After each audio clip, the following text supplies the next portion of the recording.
All right, today in the office we have Mike Joyce from VMware. Mike, thanks so much for joining us. Thanks for inviting me. Do you want to tell us a little bit about yourself before we get started?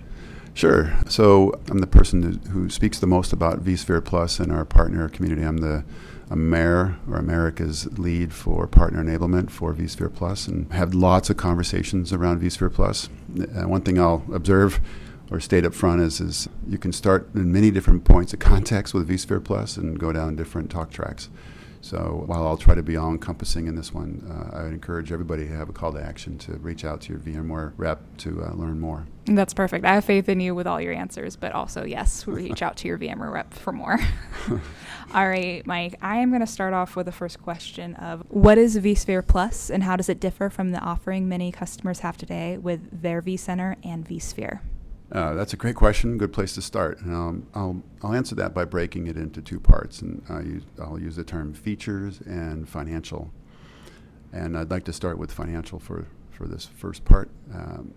I would say that not only do I talk to a lot of partners in our channel, I also talk to a lot of our sales reps and in some cases customers, and I get feedback for the last year on what's been seen as being successful. And one of those things is the fact that customers are purchasing vSphere Plus for the financial benefits and the financial aspects of that. So I'll start by saying that we're moving from perpetual to subscription licensing, and that means customers are moving from buying and owning software to effectively renting the software. This has a few benefits that I'll highlight right now. First is the lower cost of entry, lower barrier to entry. And that is kind of driven on cloud economics, this idea that building a data center with a bunch of infrastructure and buying software and building that to serve your internal IT needs, compared to moving to an infrastructure as a service provider and swiping a credit card. That gives you an example of the difference between lower barriers to entry.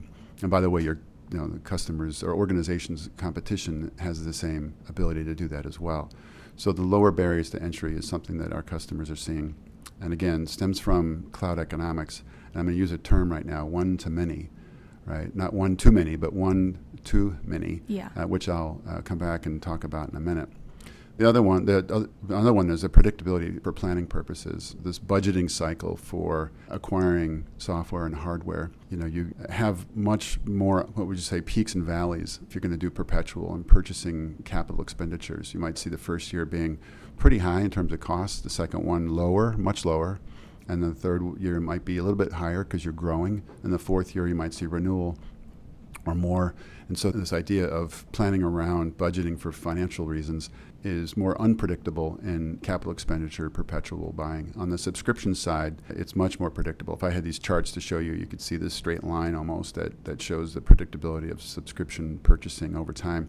And that actually helps sellers if they talk to organizations about what their needs are. They'll have a much better idea because they'll have had some experience on subscription buying over time and then the variability of that. And the third one is the ability to measure performance of an organization. With perpetual, it's CapEx, as we talked about, and the purchase of the software is amortized over a period of time. That period of time is called useful life.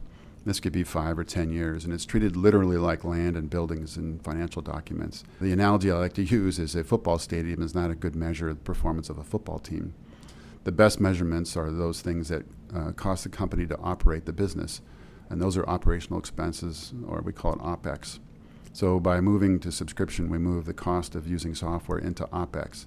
It's a much better way. There's a financial term called EBITDA, earnings before interest, taxes, depreciation, and amortization. And organizations like to report using EBITDA because it excludes the football stadium and only focuses on the performance of the team based on earnings and costs associated with running that business. So those are the three things on the financial side: lower barriers to entry, more predictable financial planning, and better measurement of performance.